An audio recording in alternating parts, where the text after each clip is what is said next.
Impact is this elusive thing that everybody thinks it's like a shunt and I've got to be perfect. Let's change that whole concept. That is wrong. Now today we're answering this question from Donald Droy, saying, maybe Alex, a video slow motion face on view in order to show the wrist position from the top of the swing all the way through to impact and the follow through. And what a brilliant way to bring this into your swing. Now, if you're thinking, Alex, how do I get involved? It's really quite easy. As long as you've subscribed, you've turned on the bell, just put whatever you need help with down below, because in the next week, I am planning the next videos and I want to make sure you play your best golf.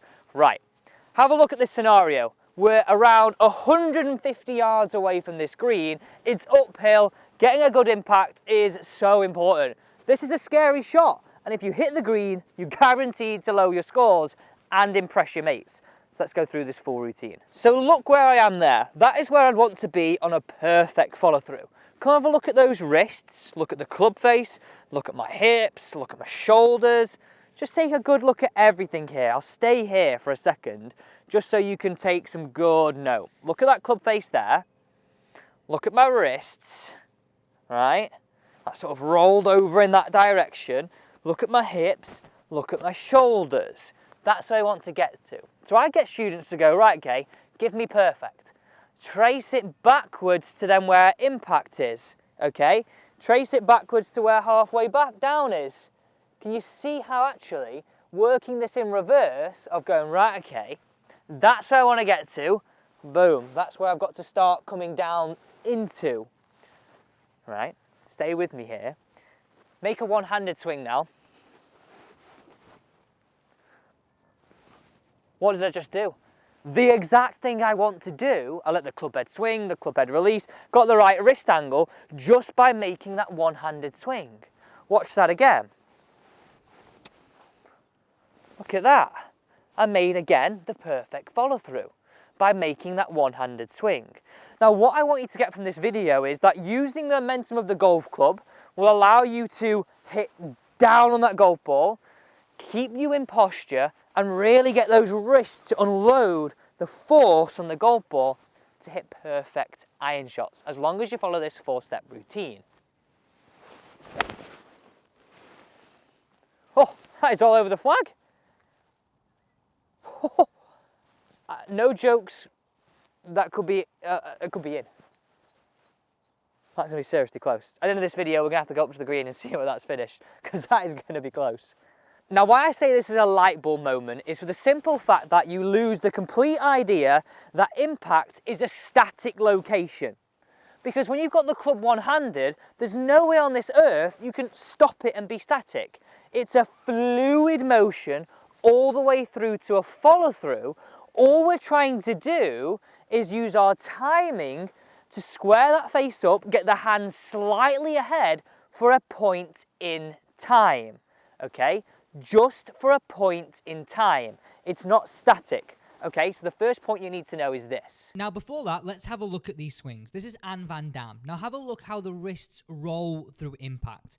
Every time I show this a student in a live lesson, they're like, no, that's not right. That is rolling the wrists. It's not.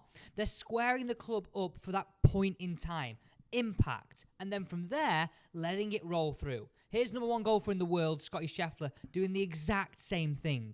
And this is my point. We've got to learn from the best, but we're trying to do something completely opposite. Let's get back to the video. Now, how interesting was that to see all those swings of Anne Van Dam and Scotty Scheffler rolling those wrists through impact? They're not static and pushing in this way, like many of the concepts that we've been told. Right, let's whittle through these points.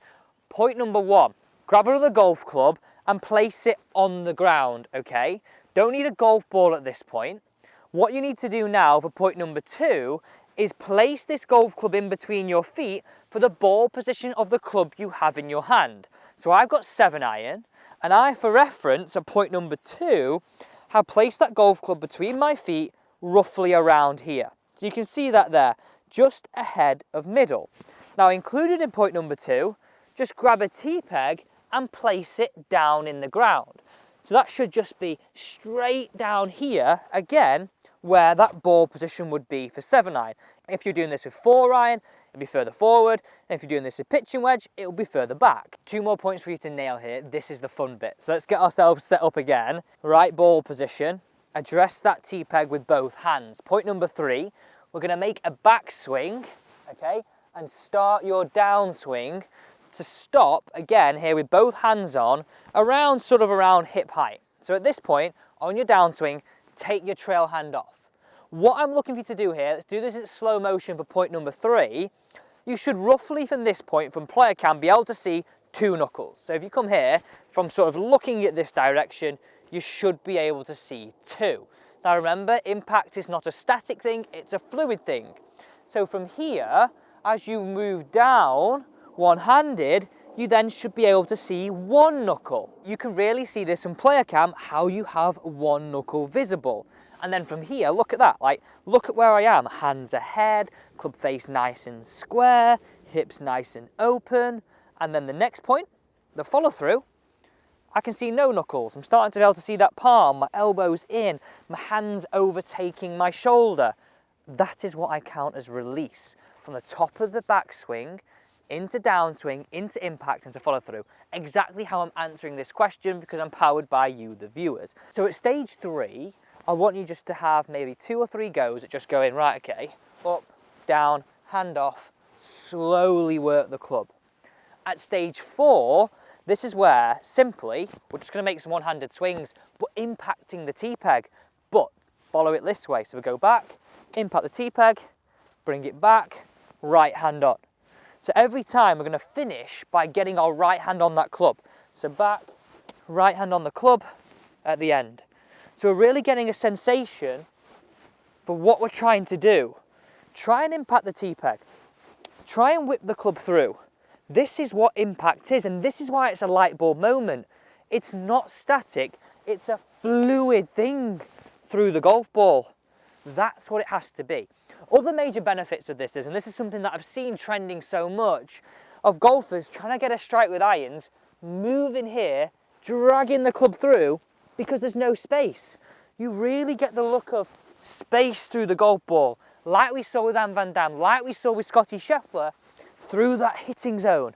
I know you can achieve this by following these steps. So that is the guide to feeling that through impact. All you've got to do then is in the shot, just understand that I'm looking to take the knuckles from 2 to 1 to none through the shot, but simply just let the club naturally work. Right, okay, let's head up to this green and see where that shot finished, because that is exactly what you should be expecting to happen more and more, even on tough shots just like this. Have a look where this pitched, right?